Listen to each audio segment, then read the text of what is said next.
divided up by sections. And right now, he's looking at that 4-minute offense section. What running plays do we have to bleed down the clock and take care of the football? Right now, they're executing really well. From just across the midfield stripe, here's a 2nd and 4.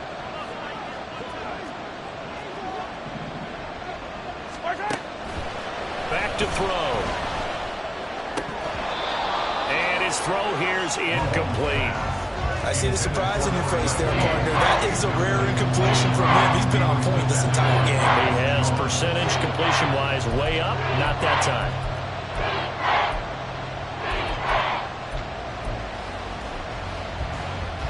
This a big play for both sides. What will we see here? 3rd and 4.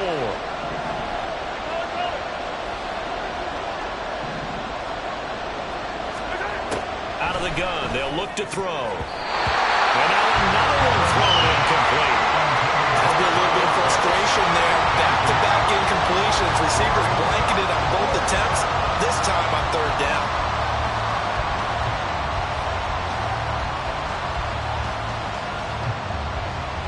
Here comes the 49ers punter now, as he'll kick it away for the 2nd time.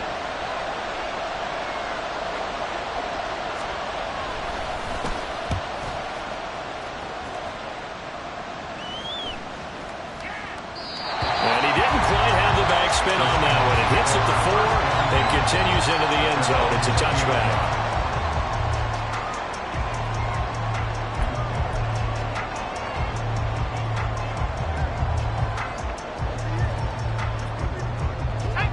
Here's the Seattle offense ready to get this drive underway. And you sense the tide turning. They scored, then their defense forced the punt, and now a chance to ultimately take the lead here late. 1st and 10, it's Pierce. And he's got some space here. He's got this almost to the 40 before going out. First play of the drive, a success, 19 yards. They held him in check in the first half, but that's his longest carry of the game right there. So would this be the definition of fresh legs since he didn't get much done in the first half?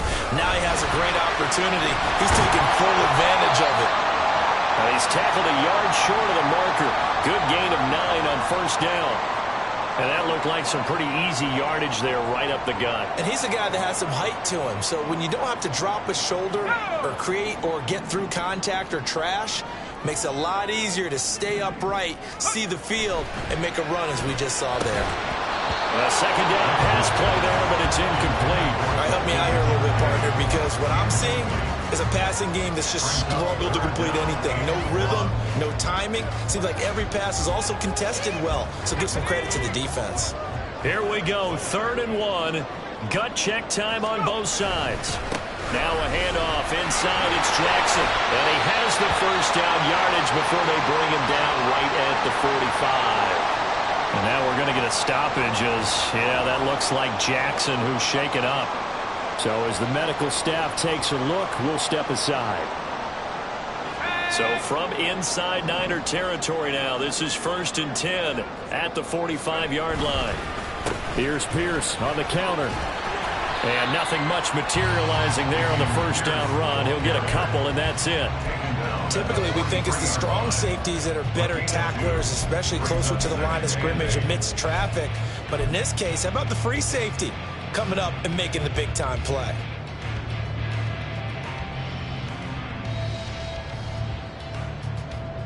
Let's go. 2nd down, 8 yards to go.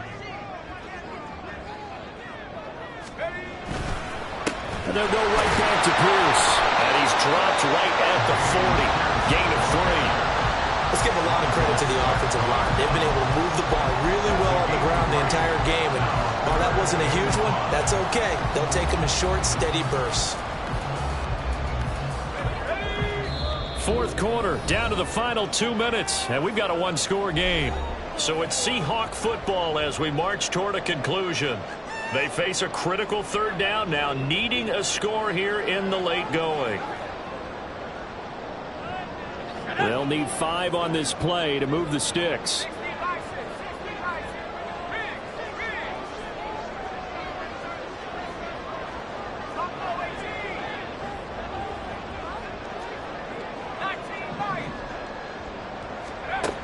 Johnson now from the gun on third down. Open man right side is Rice. And he is going to have a Seahawks first down by about a yard as they find a way to convert there on third down and 5. And they picked up a little bit of yardage there, and now, in this situation, should be in no hurry to run a play really fast. Let the clock wind down.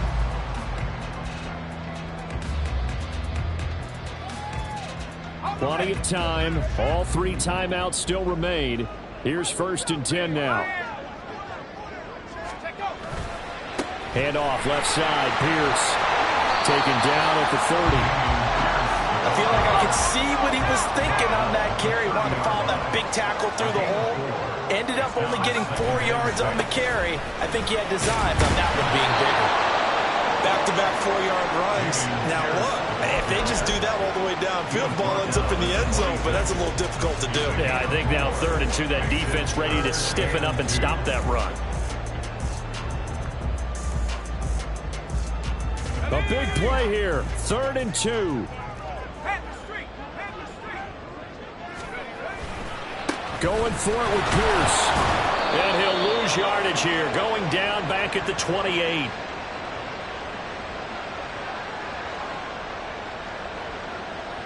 Well, they had stopped him for a loss on the run anyway, so they'll decline that. It's almost a good psychological advantage, isn't it? You created a penalty, and you still couldn't gain yards against us. No way we need to take that one.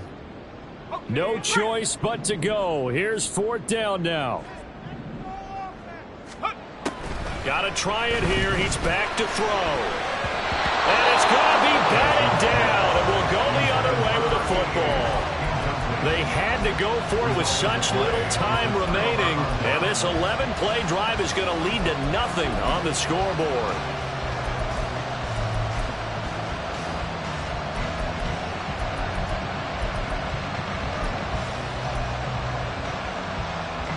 And they'll come out with a 3 tight end look on the first play of the drive. They've got to have 2 hands on the football here as they run on 1st down. And they'll wind up getting this to the 37. Gain of 9. Now the Seahawks going to use the first of their timeouts as they'll stop it with just over 40 seconds to go in the game. The recipe's pretty simple, I think, right? Just give your superstar the ball, continue to feed him.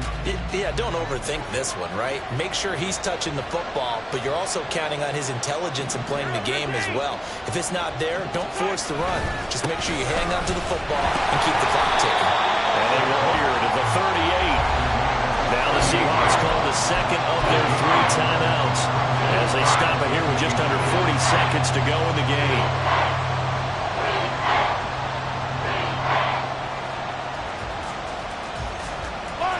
Here comes 3rd and the length of the football. They'll try to run for it with Barkley. And he will have a Niners first down. And that ought to be the run that seals the victory.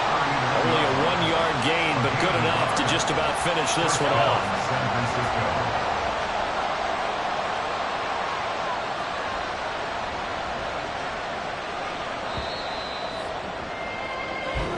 So the victory here for San Francisco. And say what you want about Lumen Field here in Seattle, but for my money, this is the loudest and most difficult place to win in the league when you're on the road. It's very hard. The fan support, off the charts. The way that they make noise and understand when to make noise, they understand the game as well as anyone. And how about what we get in our media packets when we start preparing for the game? They have it in their own stuff, right? The number of offsides penalties, false start penalties that they draw against the opposing team because of that fan support. And last but not least, they designed the stadium to keep the noise in, and it works. But not in this one. They were able to somehow come in here and get that victory. So for San Francisco, they keep pace in the playoff race as they move to 8-3 on the year. And they'll get another road test next week as they head to the Windy City to take on the Bears. Meanwhile, for Seattle, it's starting to look like it won't be their year as they drop to 5-6. And they'll get a chance to redeem themselves at home next week.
Manson, wear my scope like Richard Branson. Since the basement making anthems over seasons with the man in black is teasing with my Panthers. Pretty girl, she think I'm handsome. Just coasting through these mantras. I'm not bossing, I'm advancing. Keep it moving, trying to be on before below. Wanna be intimate with soul, explore this war before I go. And that's some hours in my bench way. Now it's like worth for 10K, all cause it is 10 gamers. Been insane in the membrane since them days where we raved for 3 days and 4 nights and took them red eye flights. So straight off the plane and through the back door of the plane.